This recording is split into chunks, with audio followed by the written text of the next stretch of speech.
Hello and good evening. This is your boy Vaughn B. It has been a minute since I have done this.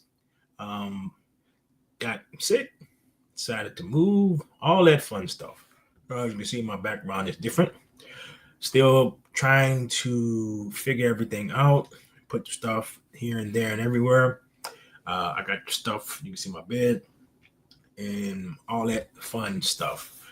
But it'll get better over the next few months, as anyone who's moved would know. All right. So I just kind of want to get back into the swing of things. Just gonna talk about a few things. Saw some there's some Star Wars celebration news, so I'm talk about that a little bit and various other things. So let's get into this. All right. So the first thing is some Star Wars news.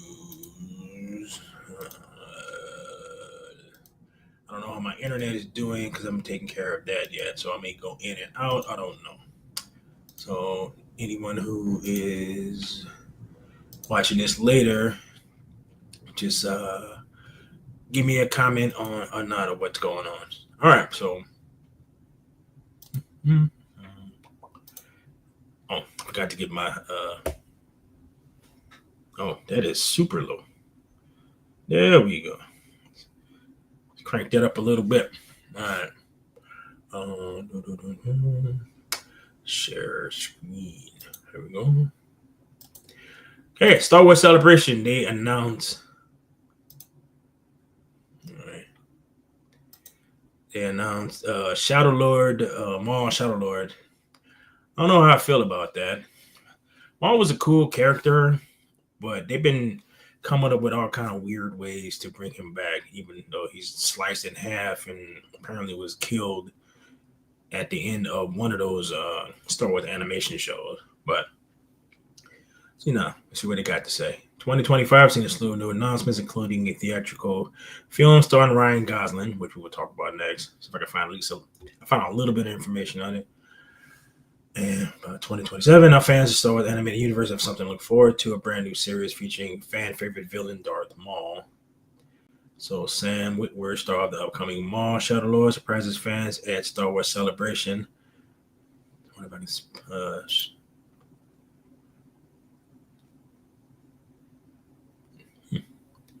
right, it's pretty quick. There's no sound.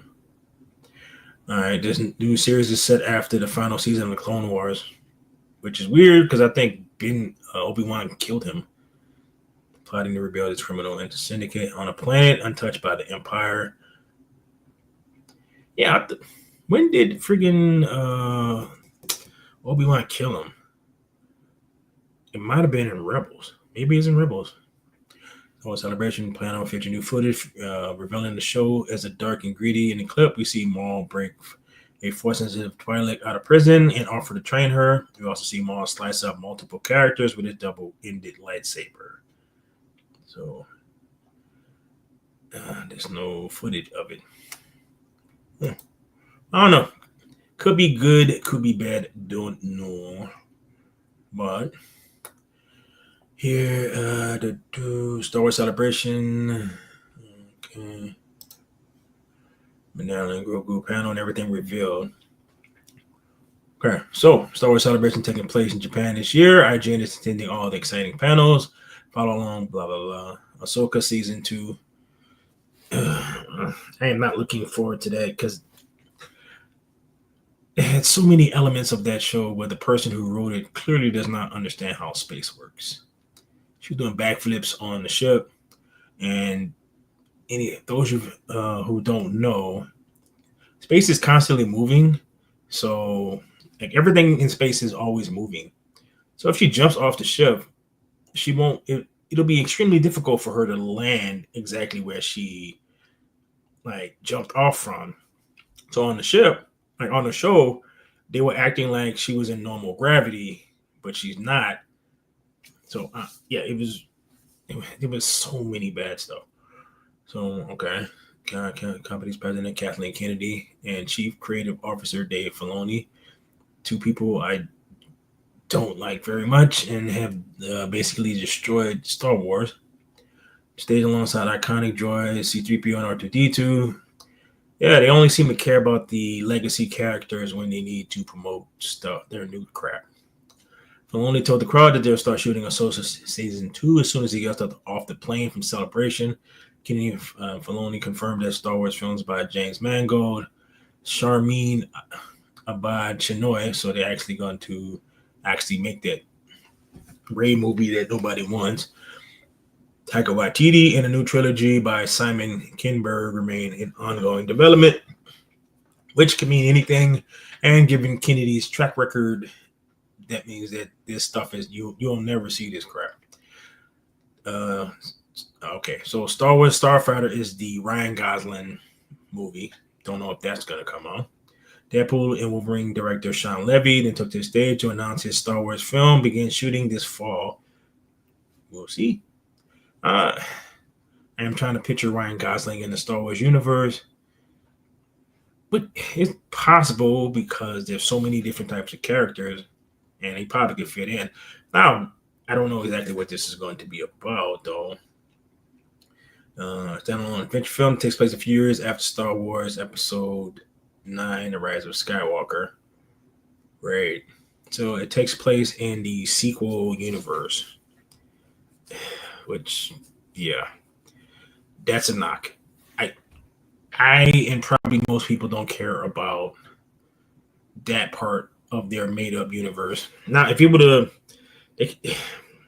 have took place after Return of the Jedi, that would have been way more interesting. But I don't know. We'll see. They've also said that the rumors about the film swirling around online were very inaccurate, but there's one is true. Ryan Gosling stars in the movie. The Fall Guy star took to the stage to surprise the fans and the audience. He recalled on how his mom sent him an old photo of a childhood Star Wars bed sheets when he landed the role. The Levi Gosling film will be neither a prequel nor a sequel and will explore a period of time not chronicled in any other Star Wars projects and will feature a whole new cast of characters. The movie will be titled Star Wars Starfighter and it was coming out in 2027. But they've said that about a lot of stuff, so we'll see if any of this actually happens. The Mandalorian Grogu will come into IMAX. John Favreau joined Kennedy and Filoni on stage to tout their upcoming film. Favreau confirmed that the movie will be in IMAX, which is it's notable since its origins are on the small screen. He said that sets had to be adjusted according to scale. I can imagine. The movie will feature familiar faces from Star Wars lore, including Zeb. That's the guy, one of the characters from Rebels. And BD1 from the Fallen Order and Jedi Survivor. Really? So, all right. That's interesting. Is this the actual BD1 or a robot in its class? That's the question. Because I think those those Fallen Order games takes place this after the prequels in like the end of the Clone Wars in between. So, all right, there's a teaser trailer.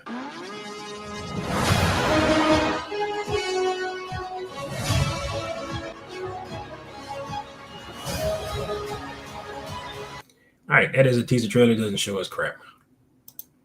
So, no matter what. Oh, really? Commercial. What kind of teeth you gotta brush? Okay, let that go. I understand these things have to eat too, but bro, I'm so tired of commercials. Okay, so is this?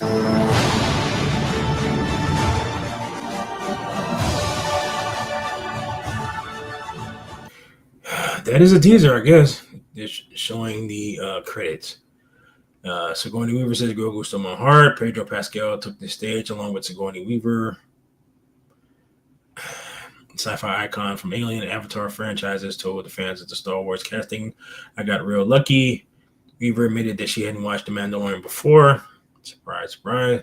Being cast in the movie, but she finally did and fell in love with Pascal's title character and added, "Of course, Grogu stole my heart." The Mandalorian Grogu footage revealed for attendees. Favreau then brought Grogu out on stage for screening footage from the film for the attendees, but with the caveat that it's still too early for a proper trailer. Yeah, they probably just started filming. Let's see. Footage includes shots of an Imperial ship prepared to engage, Mando battling flame troopers, AT-AT walkers collapsing in the snow, and then our first look at Weaver's character, who appears to be someone contracting Mando for a job. Weaver's character is seen at a table with Grogu. He says, "Very messy, and you work for us. We need you." Grogu is seen swimming and later making items, including a droid, levitate. Okay. Much of the action and the footage appears to take place on a snowy planet. So what else they got? And I think that's pretty much what they got so far. Saw another article that talks about. Let's see if I can find it. All right.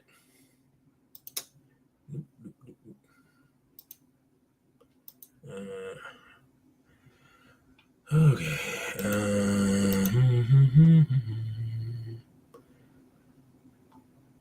Yeah, there's not really much information on this stuff. Okay. All right. That's it for what they announced at Star Wars Celebration. It was in Japan. Now I'm interested in going to Japan. I'm not sure how interested I would have been to going to a Star Wars Celebration, but it's an adventure. We do have an article on Mall about the trailer leaks. All right. Shadow Lord trailer leaks online reveal some huge Star Wars debuts in the animated series. Yesterday it was confirmed that the next Star Wars animated exploring the Phantom Menace villains rise to the top of the criminal underworld. It promises to fill in some big gaps in the former Sith apprentices' history. First trailer now leaked online from Japan and offers a much better idea what to expect. For starters, we see that the animation style is very much in line with what we come to expect from shows like The Clone Wars, Star Wars Rebels, and Bad Batch. Dave Filoni likes this. Well, I don't know why would he change. He seems to like Dave Filoni stuff. So the main focus in the teasers is to show them all unleashing hell on his enemies, but the big reveal comes when an iconic villain is revealed to be training a pink-red skinned Twi'lek kid as his new apprentice. This is almost certainly a young Darth Talon, yet another character Dave Filoni is bringing into canon from the Star Wars Legends expanded universe. George plan for her to factor into his Star Wars sequels is Maul's new apprentice, with him serving as the Emperor Palpatine's role as crime lord. As a crime lord, Talon would have been his Darth Vader, but the idea was scrapped when Disney decided to head in another direction. It would be interesting to see how much we get here. There's another big reveal.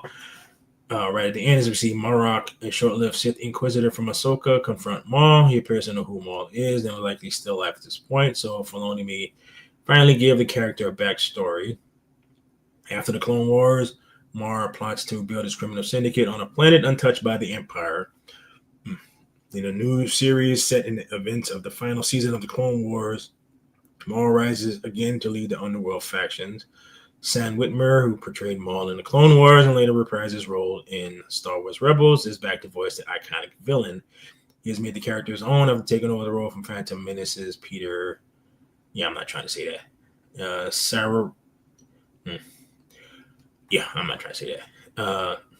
Star Wars Maul, Lord apparently in production, will debut on Disney Plus in 2026. Yeah, I'm not gonna watch that because I might get hit for that. I don't know. So Star Wars right now, I don't know what to say.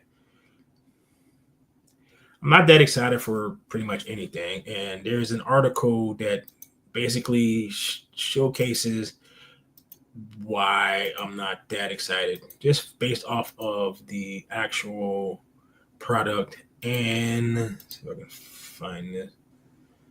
The actual product and okay, nope.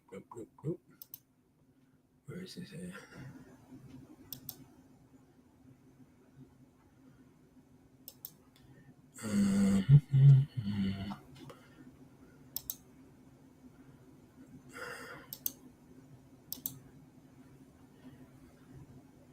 Okay, so there is another article though on Starfighter.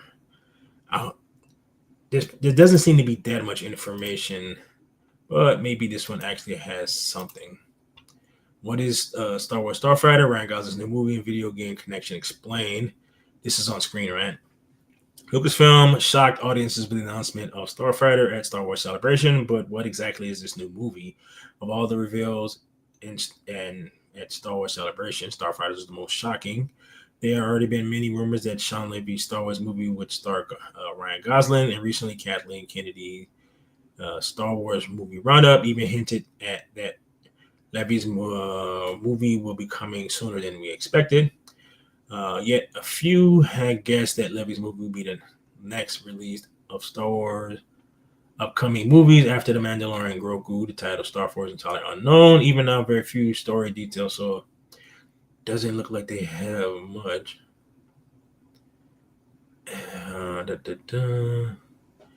Okay, Ryan Gosling starring, presumably as a Force-sensitive pilot. They could just do. He doesn't have to be Force-sensitive.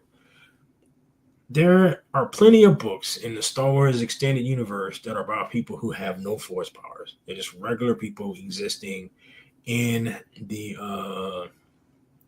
Star Wars universe. What's cool about it, and what George Lucas allowed to let happen, he let a bunch of other people add their own touch to the Star Wars universe, hence the expanded part.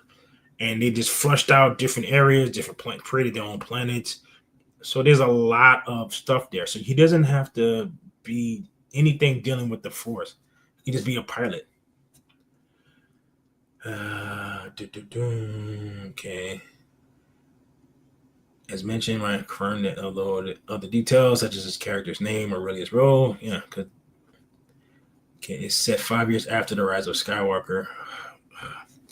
They need to give up the sequel. The sequel, nobody likes it, but they keep trying to make it a thing. It's not going to be a thing. I don't even know if kids like it, and that's the biggest problem because you didn't get a new generation of people to like these movies. One of the most interesting aspects of this Star Wars movie is the time period in which it's set. Starfighter will officially take place a few years after Star Wars: The Rise of Skywalker. This means Starfighter will explore a point in the Star Wars timeline that has yet to be depicted on screen. Yeah, because you made it up. And it's therefore defined, at least laid the foundation for the era to come. Nobody wants this. What they need to do, fire Kathleen Kennedy, fire Dave Filoni, recast Han, Luke, and Leia, start from the end of Return of the Jedi, and go from there. Those are the characters people like. People do not like Rey, Finn, or any of these other people that they've created. And it's just going to be yet another person that nobody's going to care about. Because I'm not sure how much Sean Levy contributed to the Deadpool movie, because it seemed to be more of a Ryan Reynolds thing. So I don't know how well he will do without Ryan Reynolds. Who knows? But Ryan Gosling is in a actual, I don't know, a movie star, but he's an entertaining actor. Okay, Starfighter is a classic Star Wars game callback. This is smoke blowing. All right, so where is this thing that I saw? Nope. No, it was. No. All right, here it is. All right, so this will give an indication of why so many people have issues with the current Star Wars universe. Okay, so Andor actor Diego Luna cracks a joke. What that have forced that having the Force depends on who you voted for. Given the state of how apparently this was a very good show that nobody watched, pissing off half more than half of the people who could potentially watch it by telling a joke that these people are so tired of hearing is a dumb thing. It's like it's about as dumb as making a brand new girl boss movie right now, which they're still doing, which to me is actually amazing. So Diego Luna, who plays Cassian Andor in Lucasfilm and Disney Plus Andor series, promoted the show during the appearance on Jimmy Kimmel, claiming that having the force depends on who you voted for. Almost immediately after being introduced to the show, Kimmel asked Luna what his thoughts on the Gulf of America are. He said, "Are you uh, Guzzy also not calling it Gulf of America, or is that just us?" What? I don't know what that means. I mean, who can take it seriously? Come on, that's ridiculous. How is it ridiculous? Um, our continent is called America. It is Canada, United States of America, and Mexico are all part of North America. So having the Gulf being called America, which represents all three countries, I don't know why that's stupid, but that's just me. From there, Chemical Press is there are a lot of things I'm not sure being taken seriously back home right now. We feel worried and sad, not just the Mexican community here, but the Latino community and the fear of deportation and family separation. It's just too sad to see what's happening. I'm not even going to touch that because that is a not a true representation of what's exactly happening. But this is an out of touch actor talking to an out of touch comedian. Okay, I didn't mean to lead you a sad thing, but it's worth saying. Interestingly, Luna question came up who he voted for. He's like, who you think I voted for? And at the end of the segment is redirected back to politics by Luna. Kimmel asks if the force spreads to others or is limited to him. It depends on who you voted for. What do you think of Luna's comments? I think that is stupid.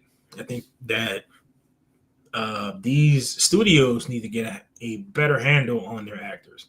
Tell them to shut up, just talk about the product, don't talk about anything else. Stop pissing off the people who are trying to get who you want to give you money. You live in a bubble. You live in a bubble of people who think like you. That don't even represent all of California. It doesn't even represent all of Los Angeles. There are plenty of people in Los Angeles who do not think this way.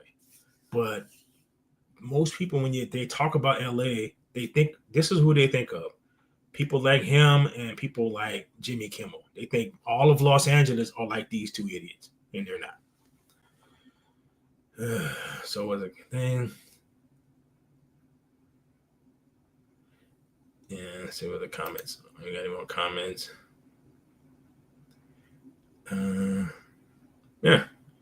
So all the comments are basically, but this is kind of a, I don't know if it's a right-leaning reading Substack, but it's a dumb thing to say. I say the same thing over and over and over and over again. People want to give you money, let them give you money. Stop pissing them off so that they don't give you money. And this is part of the reason why people are so turned off by Hollywood right now, because they cannot get out of their own way. It's actually a pretty amazing thing to watch. So, okay. Here is another thing that I saw that it kind of along the same kind of thing. Whereas you get someone who says dumb things, like I don't know if it's from ignorance or it's from, again, it's like the bubble thing. So this is referring to the Avatar, Last Airborne Avatar live action show, which I did not watch the first season. I have no interest. I didn't like Korra because this was the beginning of the girl boss nonsense. Then they made her into a girl boss. She was just better at everything than everybody else. Even when she failed, it wasn't. And then the way that they ended, it just like they decided halfway through the series that even though you gave the impression that she was straight, all of a sudden at the end of the show, all of magically she's in a relationship with the other girl on the show. It's like I don't know how that happened. It just kind of happened. It's like, bro, you don't. I don't. maybe I just like the Aang in the first one a lot. There was none of like they had politics, but it was in world politics. It was just politics based on the world that they were in, not all this stuff from outside thrown in. So, all right. So Netflix advertised event to feature a slightly more feminine Toph than the original, the animated original. In confirming yet more changes on the way for the what the hell? Why did I get three A's in gang? Oh, maybe they're trying to be clever. Live action adaptation. Upcoming Avatar Last Airbender cast member Maya Kek has revealed that her Netflix direction has revealed that per Netflix direction, her portrayal of the blind Earthbender Toph will be slightly more feminine than her animated counterpart. Kek, whose notable television credits include like stuff that I've never heard of. Provided his insight into live action character while speaking to the direct and the red carpet for Marshmallow, a new horror outing from the director behind the animated Tales of the Black Freighter. Pressed by the outlet as to what changes, if any, has been made to the fan favorite Earthbender and her jump to live action. Keck detailed, my version of Toph is going to be a little older and slightly more feminine. I feel like I wanted to work in a very humanizing space for her because, she was a cartoon. Yeah, she was in a very well written cartoon as opposed to the very poorly written live action show that you're in. Today's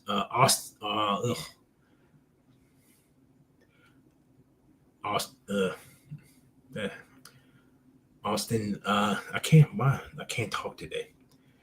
Seeking to offer fans some level of reassurance regarding her performance, actress further noted, I have met Makala, who played the voice of Toph in the original animated series. I feel like we both have very similar take in terms of process.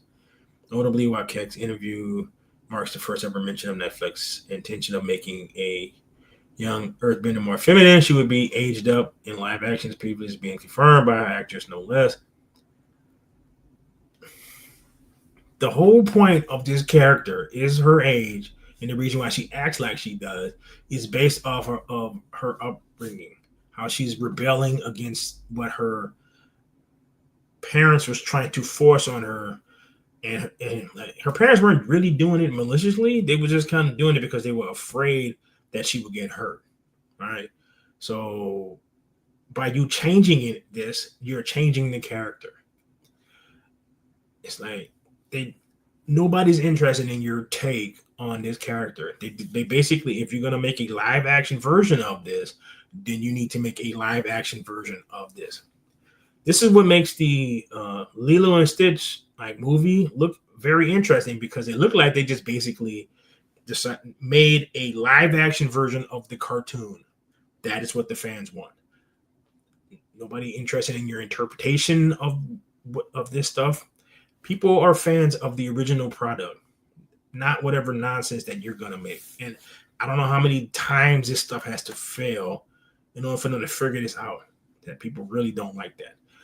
Like, there's a huge backlash going on by the fact that they made Snape black, which changes so much about what happens in the books. I don't know how you're gonna pull this off. He may be a great actor, but all right. So she is still that same Spitfire, smoky character who gets to call a certain character Twinkle Toes. And she added, I think there's going to be a lot more things that the fans are going to remember from the animated series and see a lot of things that are brand new. No one's interested in your brand new take. What made it work is she's younger than him. So him calling them him being his teacher and all that other stuff isn't yet another aspect of the show that made it very well. That is why it's beloved, and you guys are just destroying all of that. To this end, okay, we really rely on the animated series, so I think you're going to see a lot of dynamics that were true in the animated series come through in live action. It won't be a 1-for-1. It should be a 1-for-1. That's what people want. You can never do a 1-to-1. Expect that feeling all over again. Yeah, you can. I don't know why they think this. it's like they feel that they got to put their own spin on stuff. No one's interested in your spin on stuff. If you're going to do it, please give me what I like about this. I like this. This is like this is how she is super powerful. She can defend herself. She can do all this, but her parents are so afraid because she's blind. They made her dress like this. Hence to her rebelling against this. So her being feminine makes no sense because that's not who Toph is. However, given how the series has handled the source material so far, from completely wrecking the character of King Boomy to changing Aang's acceptance of his role as Avatar, from a gradual lesson he learns by interacting with the world's citizens, to a sudden realization after he is being given a vision of the Fire Nation's impending attack on the Northern Water Tribe, which is stupid. Fans would do well put as little stock in possible of their promises. Ultimately, how Netflix will handle Toph's transformation from defiant tomboy to outwardly feminine remains to be seen. I don't even know how this is going to work because the character is a tomboy. That's basically what she is. And it reminds me of the Fantastic Four and how they like the actor for Fantastic Four is saying how his Johnny is not a womanizer and is not. He's a hothead. He's a hothead who fires off the handle and does everything based off of feelings and whatnot, because that's who Johnny Storm is. Hence the reason why he got the flyer power. Their powers are kind of based off of their personality. You know, like Ben Grimm is the reliable one, the Rock. That's why he's a Rock. It's like Sue Storm kind of felt invisible. She had like that was like her issue, but she also wanted to be. She's also a protective. She's the mother of the group, so she has the ability to protect everyone with her force fields, powers. Reed Richards, mine is he's so smart that he can just see a bunch of stuff. So he has a lot of flexibility to his personality, and so on and so on and so on. Get it? Their powers are tied to their personality. You change their personality, then that affects everything else after that. So it just I don't know, man. It's just very difficult with these people because they feel the need to just change stuff just to be changing stuff. I don't know. But there's two interesting things. It's like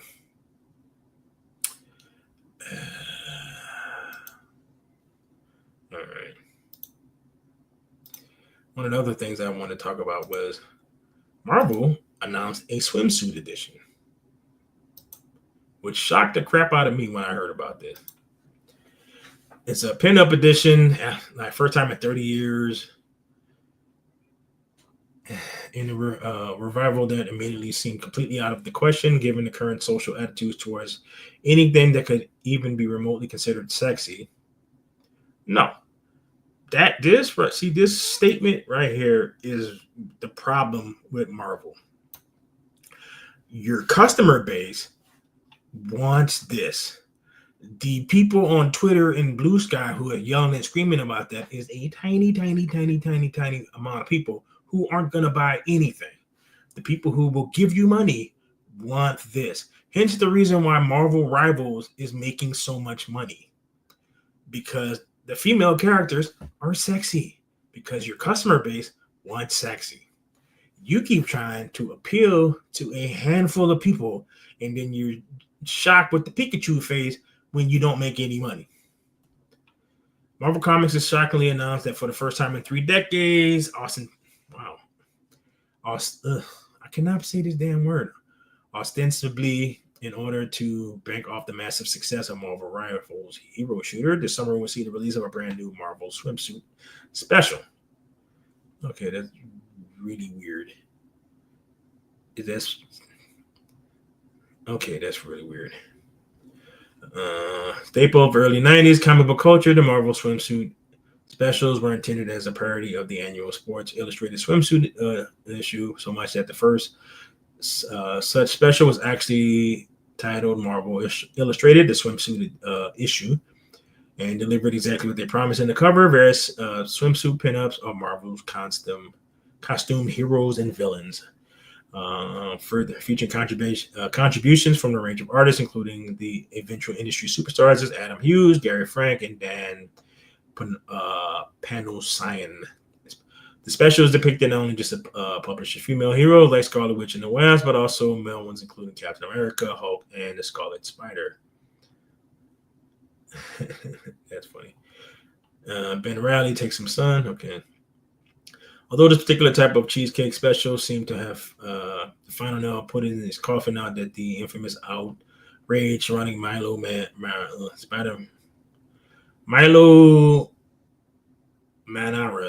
Spider-Man Volume 5 cover, in which with a surprising twist, Marvel Comics surprised even their own reader fan base with the announcement of this. Sporting a main cover from the aforementioned Hughes in 3 variants, including Mark Brooks, Taryn Clark, and Russell Dalterman, respectively. The special will not only present readers with hot new looks at their favorite characters, but also a part of our original story provided by writers. So there. Roxxon Comics is at again, and they released their own authorized swimsuit special. Reads Comics official teaser. Wasp is on the case and seizes the opportunity for Marvel viewers to do their own swimwear fashion shoot all over the world. But fear not, true believers. We know that you're really here for it. The supersized special features splash page after splash page of gorgeous art, but with the story, so you can pretend you're reading it for the articles. Okay, set this feature pinups from a number of artists: Nick Klein, Margaret, man, these names. I'm not good with names.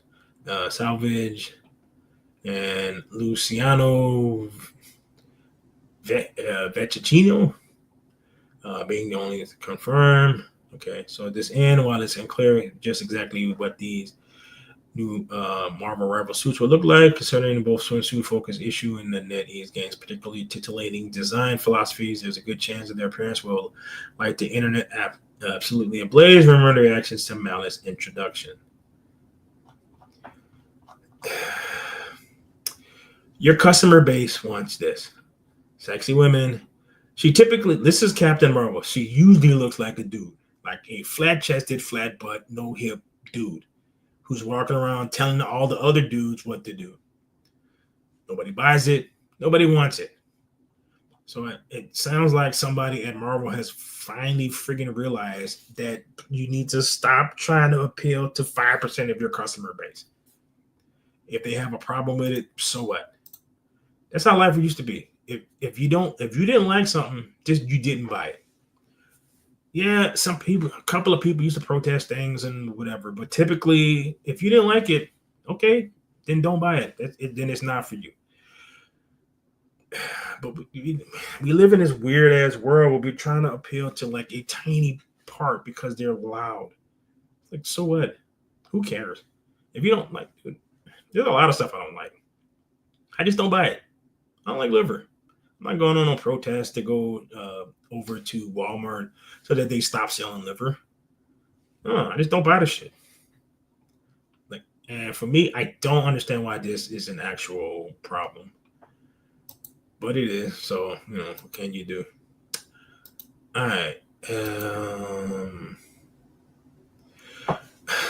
don't know. I was gonna talk about like Batman 2's.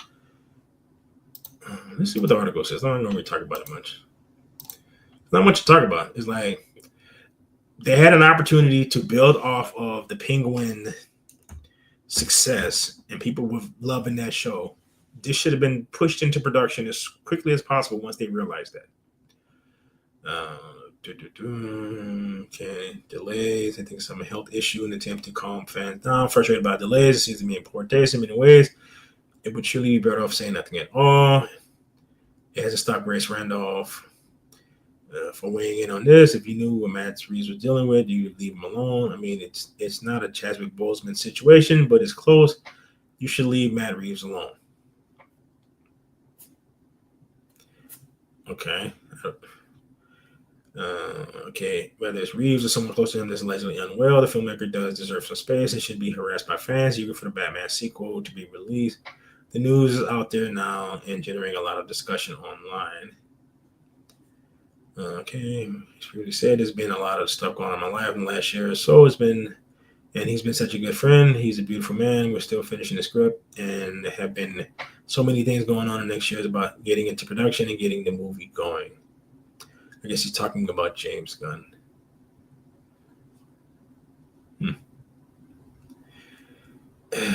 So I don't know. I like the first one. I didn't like it enough to be bothering the dude constantly. There's a lot of movies that had a promising first one, and just stuff happens, and they never made a sequel. There's a lot of stuff where they made a had a promising first one, and the sequel was ass. It's like the Joker. So I don't know how big of a deal this is, but all right. So the last thing I'm going to talk about, because I'm actually getting kind of tired, and it's been a while since I've done this, so it's pretty fun. Hopefully next week I can have my friends, so you don't still hear me ranting and raving about stuff.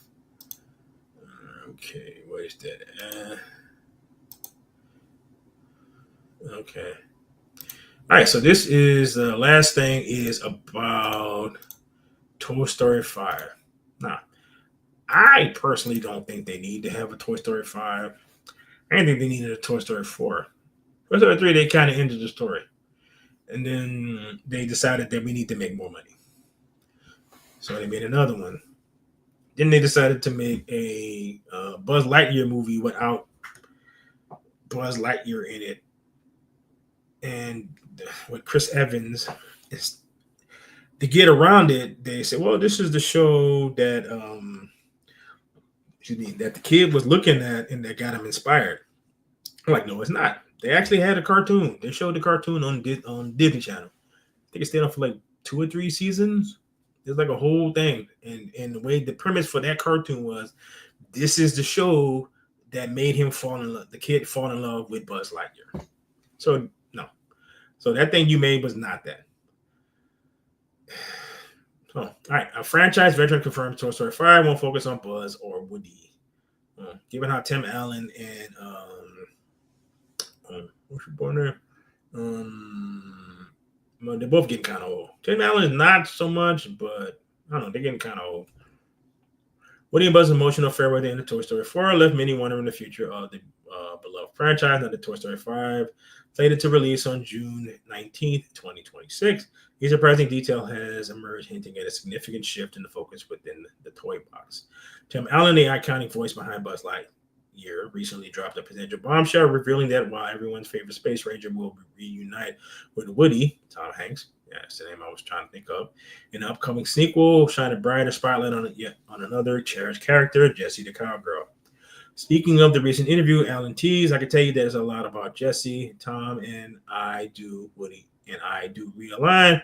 There's an unbelievable opening scene where Buzz Lightyear with Buzz Lightyears. Okay. I can give you that, but I can't give you much more. While Alan remained tight-lipped about the specific plot points, this revelation certainly offers a tantalizing glimpse into the direction Pixar is taking the fifth installment. After 4 films largely centered around the dynamic duo of Woody and Buzz, the shift toward Jessie may inject fresh energy and explore new character dynamics within an established world. Or it could be a Men in Black 4 where people don't like it because Men in Black is Will Smith and Tommy Lee Jones. And when they're not interested in the peripheral characters, they were just background noise. And I got a feeling that if well, all right, no, I'm gonna say it like this: if they actually tell a good story and do not make her into a girl boss who is bossing Buzz Lightyear and Woody around, then it may work. But if they go the direction that they've been going with pretty much everything else in the last 5 years, she's gonna be girl boss. They're gonna be idiots who she's bossing around, and people aren't gonna like that. All right. Adding another film familiar element, is confirmed that Andrew Stanton, who stepped back to allow Josh Cooley to direct Toy Story 4, will be returning to the director's chair for Toy Story 5. Stanton is a veteran of the franchise, having written the original Toy Story and subsequent sequels, as well as directing Pixar classics Finding Nemo and Wall-E. Okay. that's a little ray of hope, a little bit, kind of, because all you Doctor Who fans, when the original, like the guy who reinvented the series came back, and he came back a different person, so that can happen. Who knows what uh, this particular guy has been dealing with? Maybe I don't know. Maybe he all into this woke stuff. I don't know. And I'm at this point where I'm trying not to be black pill. I'm on like gray pill on so much stuff. Where it's like I'm wait and see. So wait till the first trailer. Like I really wasn't that excited about the Lilo and Stitch thing. So the first trailer, I was like, okay, he looks like Stitch. He acts like Stitch. Sounds like Stitch. Okay. Then the actual trailer came out. I'm like, all right, okay. It looks like they're doing a pretty good job of making the cartoon come to life. So we'll see. We'll see what the teaser looks like. We'll see what the trailer looks like. But that's not gonna be 4 minutes. So could Toy Story 5 delve deeper in Jessica's backstory and explore her relationship with the other toys in a more profound way? Will the films address the evolving role of toys in the world increasingly dominated by technology? A theme hinted at by Pixar executive.